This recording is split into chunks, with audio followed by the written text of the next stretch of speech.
Oke, pada kesempatan kali ini saya akan membahas dua subtema, yaitu yang pertama perilaku verbal dan non-verbal konselor, dan yang kedua cara menciptakan hubungan yang baik dengan konseli. Nah, kedua hal ini sangat penting bagi setiap konselor, apalagi bagi calon-calon konselor nantinya. Nah, mengapa? Karena dalam proses konseling kita harus mampu menciptakan hubungan yang baik dengan klien ataupun konseli kita nanti dengan menerapkan perilaku verbal dan non-verbal yang tepat. Mengapa? Sehingga hal ini perlu untuk kita bahas bersama. Nah, tentu saja kita masuk pada materi yang pertama atau tema yang pertama, yaitu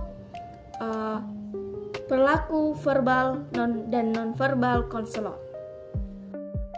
Oke, perilaku verbal dan non-verbal konselor. Nah, sebelum kita mengetahui lebih jauh mengenai perilaku verbal dan non-verbal konselor, kita harus memahami dulu apa sih perilaku verbal dan apa sih perilaku non-verbal itu sendiri. Nah, pengertian dari perilaku verbal adalah perilaku yang ditunjukkan berupa kata-kata yang keluar dari mulut kita. Nah, sedangkan perilaku non-verbal merupakan perilaku yang kita tunjukkan melalui gestur tubuh, melalui ekspresi wajah ataupun gerakan tubuh. Nah, perilaku non-verbal ini biasanya kita sebut dengan bahasa tubuh. Nah, dalam proses konseling, seorang konselor harus memahami mengenai hal ini, karena perilaku verbal dan non-verbal ini bertujuan untuk membantu konselor dalam menciptakan hubungan yang baik dengan klien ataupun konseli. Nah, selain itu, perilaku verbal dan non-verbal itu sendiri dapat meningkatkan efektivitas dari proses konseling itu sendiri, sehingga proses konseling ini dapat berjalan dengan baik. Nah, dalam setting konseling atau dalam proses konseling, perilaku apa sih yang harus ditunjukkan oleh seorang konselor agar si klien ini merasa lebih senang, lebih percaya, lebih tertarik untuk mengikuti proses konseling, dan juga lebih terbuka dalam menyampaikan apa yang menjadi masalahnya atau apa yang menjadi permasalahannya. Nah, sehingga proses konseling ini dapat berjalan dengan baik. Nah, perilaku yang harus ditunjukkan oleh seorang konselor adalah perilaku non-verbal yang bersifat positif. Nah, hal ini meliputi yang pertama itu senyuman. Nah, senyuman merupakan salah satu alat untuk memikat daya tarik seseorang. Contohnya saja dalam kehidupan sehari-hari kita ya. Saat kita bertemu dengan orang yang baru pertama kali kita bertemu dengan dia, kita menunjukkan ekspresi wajah dengan senyum. Kita menunjukkan senyum kita. Secara spontan orang yang kita senyumin ini juga akan senyum kepada kita. Nah, hal ini dikarenakan bahwasanya orang merasa bahwa kehadiran mereka di dalam suatu situasi ini, bahwasanya dia dihargai dalam kehadiran mereka. Oh, ternyata kehadiran saya di sini diakui oleh orang lain, sehingga secara spontan orang tersebut juga akan tersenyum kepada kita saat kita senyum kepada dia. Nah, sama halnya dalam proses konseling, saat kita menunjukkan perilaku nonverbal dengan senyuman saat konseling ini datang, ini dapat membangun hubungan yang baik, membangun awal hubungan yang baik dengan konseli. Karena dengan senyuman saja konseli ini merasa bahwa kehadirannya ini dihargai, atau konselor ini menyadari bahwa akan kehadiran dari konseli, sehingga konseli merasa bahwa dia diterima, dia senang untuk menceritakan apa yang menjadi masalahnya. Beda halnya dengan jika konselor menunjukkan wajah yang masam ataupun jutek. Ini Jangankan dalam proses konseling, dalam kehidupan sehari-hari kita saja, saat kita bertemu dengan orang lain namun dia menunjukkan sikap yang mungkin datar-datar saja ataupun dengan wajah yang masam, itu membuat kita merasa bahwa ini orang kenapa? Saya cuman lewat loh, saya cuman datang loh di sini, kenapa muka kamu seperti itu? Nah, ini juga membuat kita sendiri ya merasa bahwa kehadiran kita tidak diterima oleh orang tersebut. Nah, sama halnya dalam proses konseling, jika kita menunjukkan wajah yang masam saat konseling kita datang untuk berkonsultasi, ini membuat konseling merasa bahwa ternyata saya sepertinya tidak diterima, kehadiran saya ini tidak diterima oleh konselor. Nah, jika konseli sudah merasa bahwa kehadiran tidak diterima, ini dapat menyebabkan konseli tidak percaya kepada konselornya. Dia enggan untuk menceritakan apa yang menjadi masalahnya, karena dari awal dia datang saja dia sudah merasa bahwa kehadiran saya ini sudah tidak diterima oleh konselor. Bagaimana selanjutnya nanti saat saya telah menceritakan apa yang menjadi masalah saya, sehingga konseling juga ini merasa tidak nyaman dalam proses konseling. Dia akan merasa tertekan dalam proses konseling itu sendiri. Jadi penting dalam awal pelaksanaan konseling ini, konselor harus menunjukkan wajah yang senyum, menunjukkan sikap menerima konseli dalam proses konseling itu sendiri. Nah, perilaku yang harus ditunjukkan oleh seorang konselor adalah perilaku nonverbal yang bersifat positif. Nah, hal ini meliputi yang pertama itu senyuman. Nah, senyuman merupakan salah satu alat untuk memikat daya tarik seseorang. Contohnya saja dalam kehidupan sehari-hari kita ya. Saat kita bertemu dengan orang yang baru pertama kali kita bertemu dengan dia, kita menunjukkan ekspresi wajah dengan senyum. Kita menunjukkan senyum kita. Secara spontan orang yang kita senyumin ini juga akan senyum kepada kita. Nah, hal ini dikarenakan bahwasanya orang merasa bahwa kehadiran mereka di dalam suatu situasi ini bahwasanya dia dihargai dalam kehadiran mereka. Oh, ternyata kehadiran saya di sini diakui oleh orang lain, sehingga secara spontan orang tersebut juga akan tersenyum kepada kita saat kita tersenyum kepada dia.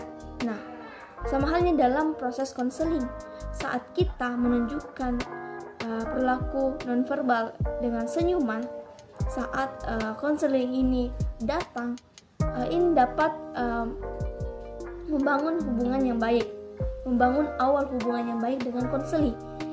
Karena dengan senyuman saja konseli ini merasa. Nah, perilaku nonverbal konselor selanjutnya yang bersifat positif yaitu anggukan kepala. Mengapa? Anggukan kepala ini merupakan menunjukkan bahwa kita siap mendengarkan, kita mendengarkan apa yang diceritakan oleh orang lain. Ini menunjukkan bahwa kita sedang memperhatikan apa yang disampaikan orang lain. Nah, contohnya saya dalam kehidupan sehari-hari kita. Nah, saat kita menceritakan sesuatu kepada teman kita, dia menganggukkan kepala. Oh iya, menganggukkan kepala. Iya, itu membuat kita lebih antusias dalam menceritakan apa yang sedang kita ceritakan. Mungkin itu dalam bentuk masalah kita ataupun cerita-cerita lain. Itu kita lebih kayak senang menceritakan hal itu. Sama halnya dalam proses konseling. Saat konseling ini sudah mulai menceritakan apa yang menjadi masalahnya dan kita menganggukkan kepala, itu menunjukkan bahwa kita sedang menyimak. Kita menerima apa yang dia disampaikan, sehingga konseli merasa bahwa dia didengarkan oleh konselornya, sehingga apa yang ingin disampaikan oleh konseli ini tersampaikan semuanya. Nah, beda halnya jika konselor ini menunjukkan sikap yang tanpa anggukan kepala saat konselingnya ini menceritakan sesuatu. Yang tadinya konseli ini ingin menceritakan banyak mengenai apa yang menjadi masalahnya, tapi karena dia merasa bahwa sepertinya konselor saya ini tidak memperhatikan, tidak menyimak apa yang saya sampaikan, konseli ini merasa bahwa sepertinya saya dicuek, konselor saya ini cuek saja dengan apa yang saya sampaikan, sehingga konseli ini merasa tidak usahlah saya menceritakan semuanya karena konselor saya saja tidak memperhatikan apa yang saya sampaikan, apa yang menjadi masalah saya. Jadi dia merasa juga bahwa dia tidak percaya lagi dalam menceritakan apa yang menjadi masalahnya, seperti itu. Nah, perilaku nonverbal selanjutnya yaitu kontak mata. Nah, dalam proses konseli kita harus memperhatikan kontak mata kita. Mengapa? Dengan kontak mata ini bisa menunjukkan bahwasanya kita sebagai konselor ini menerima atau siap mendengarkan apa yang diceritakan oleh konseli. Nah, kontak mata juga biasa ini dapat menunjukkan bahwa kita antusias dalam mendengarkan apa yang ingin disampaikan oleh konseli. Nah, dalam proses konseling kita harus memperhatikan kontak mata itu sendiri, karena saat kita terlalu banyak melihat ke atas, itu menunjukkan bahwa kita sebagai konselor itu tidak memperhatikan, tidak menyimak apa yang disampaikan oleh konseli. Ini menunjukkan bahwa kita memikirkan hal yang lain. Kita tidak ini juga menimbulkan kita cuek dengan apa yang disampaikan oleh konseli, sehingga jika kita tidak memperhatikan kontak mata kita dengan konseli ini membuat konseli merasa enggan untuk menyampaikan apa yang ingin dia sampaikan. Perilaku nonverbal selanjutnya yaitu badan condong ke depan. Nah, badan yang condong ke depan ini menunjukkan bahwa kita sedang memperhatikan apa yang disampaikan oleh orang lain. Kita antusias untuk mendengarkan apa yang disampaikan oleh orang lain. Nah, dalam kehidupan kita sehari-hari saja, contohnya saat kita orang lain menceritakan sesuatu, kita antusias dengan mungkin kita badan kita agak ke depan, itu membuat orang merasa bahwa saya sedang didengarkan. Ini membuat dia antusias dalam menceritakan apa yang sedang ia ingin sampaikan. Sama halnya dalam proses konseling, saat kita agak condong ke depan, itu membuat konseling bahwa konselor saya ini tertarik dengan apa yang saya sampaikan. Dia siap mendengarkan apa yang saya sampaikan. Nah, beda halnya jika kita sandar ke belakang, menyandarkan seorang konselor ini menyandarkan badannya ke kursi dan apalagi disertakan dengan lipat tangan, itu membuat konselor merasa bahwa sepertinya saya tidak diterima. Sepertinya apa yang akan saya sampaikan ini sepertinya tidak akan didengarkan oleh konselor saya, sehingga membuat konseli ini merasa tidak ingin menceritakannya lagi. Nah, perilaku nonverbal selanjutnya itu berkaitan dengan bahasa. Nah, dalam bahasa ini meliputi dua hal, yaitu bahasa profesional dan bahasa awam atau bahasa sehari-hari. Nah, dalam proses konseling, bahasa juga dapat mempengaruhi proses konseling. Mengapa?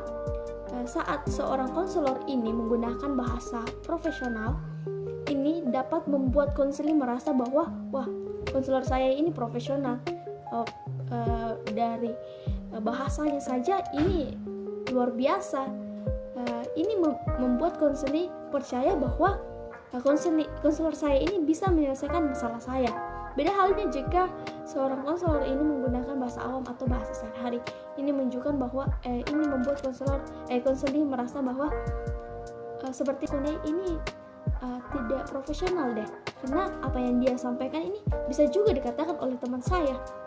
Sepertinya dia tidak bisa menyelesaikan masalah saya. Nah, ini membuat konseling ini merasa bahwa tidak percaya untuk menyampaikan hal yang ingin dia sampaikan. Nah, perilaku nonverbal selanjutnya yaitu pakaian. Nah, pakaian juga berpengaruh dalam proses konseling. Ini lebih mengarah ke persepsi dari seorang konseli terhadap konselornya. Nah, pakaian ini bisa memancing daya tarik seorang konseli terhadap konselornya. Nah, ini meliputi mengenai pakaian formal dan pakaian tidak formal atau pakaian sehari-hari. Nah, jika seorang konselor ini menggunakan pakaian yang formal ini atau resmi, ini menunjukkan menimbulkan persepsi oleh seorang konseli bahwasanya konselor saya ini profesional. Dari segi penampilan saja terlihat bahwa dia seorang yang profesional. Nah, beda halnya jika seorang konselor ini memakai pakaian tidak formal atau bisa dibilang pakaian sehari-hari, ini menunjukkan persepsi pada konseli atau klien merasa bahwa sepertinya konselor saya ini tidak profesional deh, dari penampilannya saja. Masa seorang konselor menggunakan pakaian sehari-hari? Nah, seharusnya kan dia menggunakan pakaian yang formal, sehingga membuat konseli merasa tidak percaya. Itulah tadi penjelasan atau pembahasan mengenai perilaku verbal dan nonverbal konselor. Nah, selanjutnya kita akan membahas mengenai cara menciptakan hubungan yang baik dengan klien atau konseli. Nah, selanjutnya kita akan membahas mengenai cara menciptakan hubungan yang baik dengan klien. Nah, dalam proses konseling, seorang konselor ini harus mampu menciptakan hubungan yang baik dengan konselinya, karena ini merupakan langkah awal keberhasilan dari proses konseling. Karena jika seorang konselor ini sudah dari awal tidak mau menerima, menunjukkan sikap tidak menerima kepada konselinya, ini menunjukkan bahwa proses konseling yang akan dijalani akan mengalami hambatan-hambatan yang sangat banyak, karena sudah dilihat dari awal saja sudah tidak menunjukkan sikap menerima terhadap konselinya. Nah, dalam menunjukkan sikap menerima kepada konseli, seorang konselor itu harus mampu menerima konselinya secara ikhlas, menerima apa adanya seorang konselinya. Nah, ini seorang konselor harus menunjukkan sikap yang ramah dan bersahabat. Nah, jika sikap cemberut yang ditunjukkan oleh seorang konselor kepada konselinya ini membuat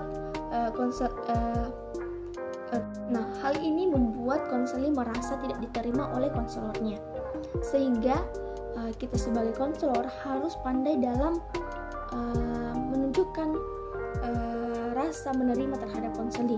Nah, hal ini kita bisa lakukan dengan hal yang bisa kita lakukan untuk menunjukkan sikap menerima terhadap klien itu kita menggunakan perilaku nonverbal. Contohnya seperti senyum. Dengan senyuman, sebagaimana kita bahas tadi, bahwa dengan senyuman itu membuat seseorang merasa bahwa dia diterima. Dia merasa bahwa kehadirannya ini diterima oleh orang lain. Sama halnya dalam proses konselor, saat konseli kita datang langsung kita senyum, nah kita itu membuat konseli kita merasa bahwa saya diterima oleh konselor saya. Tapi kita juga harus melihat situasi. Jangan sampai seorang konseli kita datang dalam keadaan sedih lalu kita senyum, itu membuat konseli itu merasa bahwa kenapa konselor saya malah seperti itu. Sepertinya konselor saya ini senang-senang saja kalau saya dalam keadaan sedih, seperti itu. Sehingga jika seorang konselor ini datang dalam keadaan sedih, kita harus menunjukkan sikap empati, bersikap empati. Dengan sikap empati ini kita menunjukkan menerima kehadiran konseling. Sebagaimana kita ketahui bahwa empati merupakan sikap merasakan apa yang dirasakan oleh orang lain. Nah, jika kita mampu melakukan sikap empati, ini membuat konselor merasa bahwa konselor saya ini mengetahui apa yang saya rasakan. Saya percaya dengan apa terhadap konselor saya ini. Nah, ini membuat konselor merasa diterima. Nah, langkah selanjutnya yaitu menumbuhkan kepercayaan klien. Nah, dalam proses konseling, menumbuhkan kepercayaan klien itu sangat penting. Karena jika seorang konselor tidak percaya terhadap konselornya, dia akan enggan untuk menyampaikan apa yang menjadi masalahnya. Dia akan ragu dalam menyampaikan masalahnya karena dia merasa bahwa konselornya ini tidak akan mampu untuk menyelesaikan masalahnya.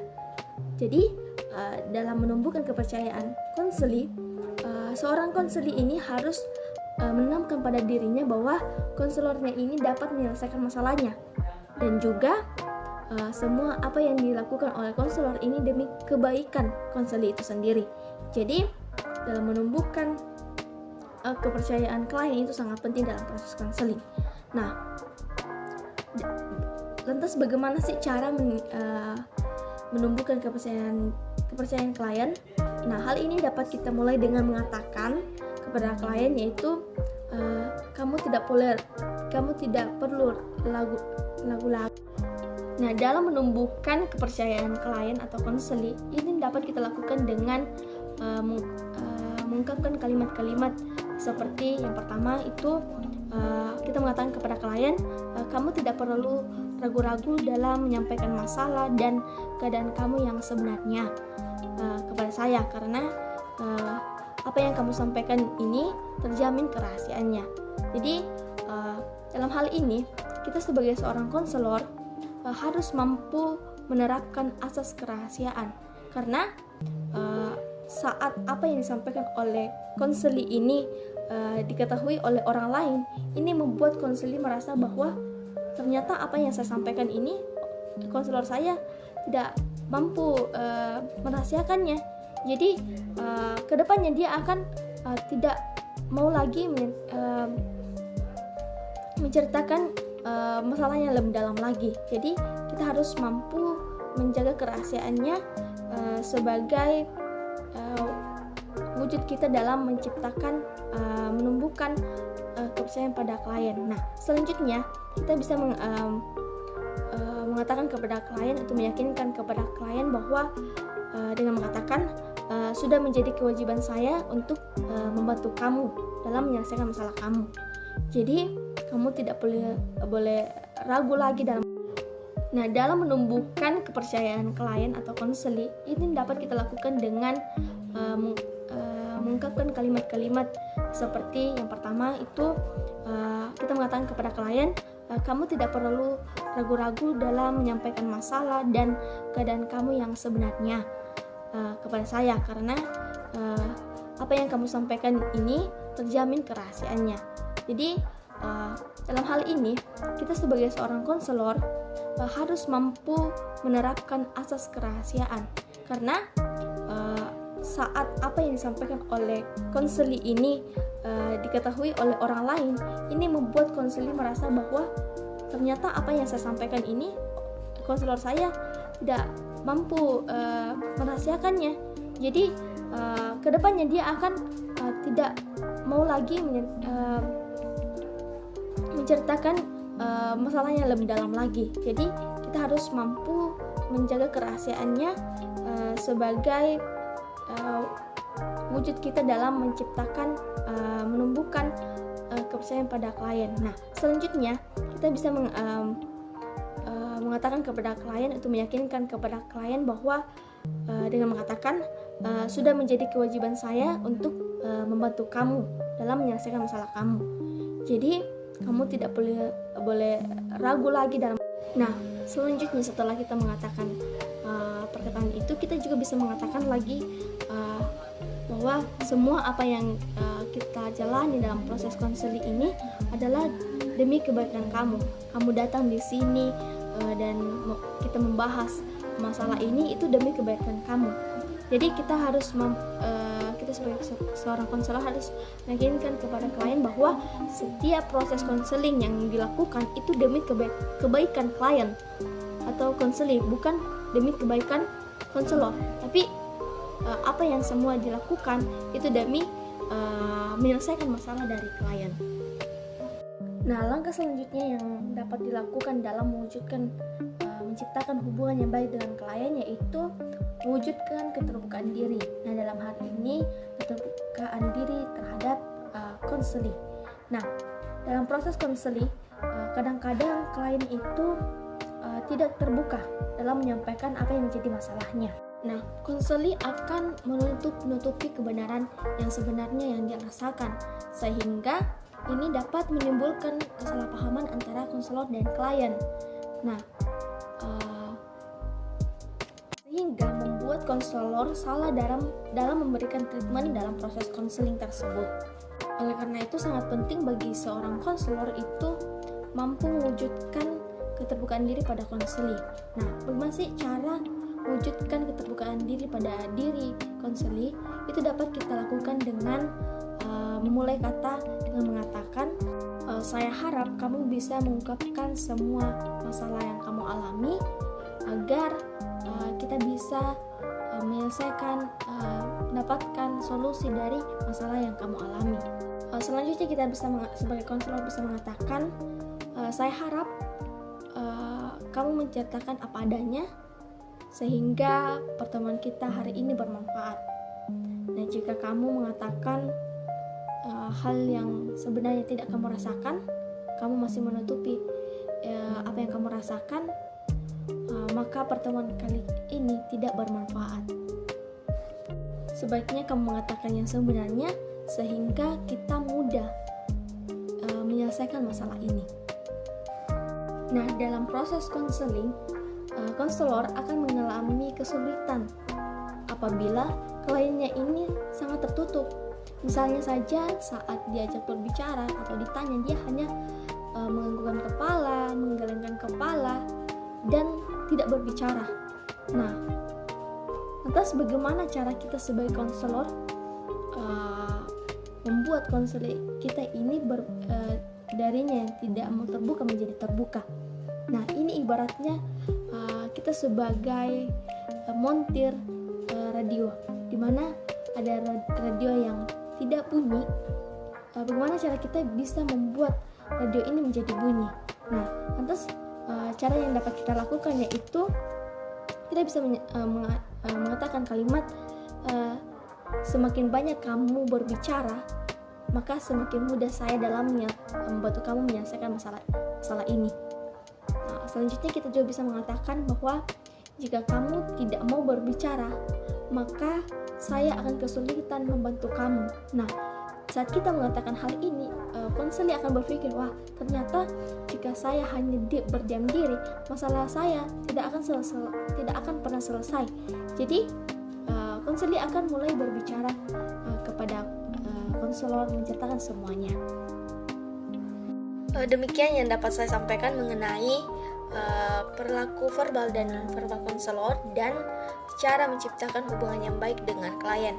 Semoga dapat bermanfaat buat teman-teman sekalian, dan mohon maaf apabila ada salah kata dalam pengucapan dalam menjelaskan materi mengenai hal ini, kedua subtema kita.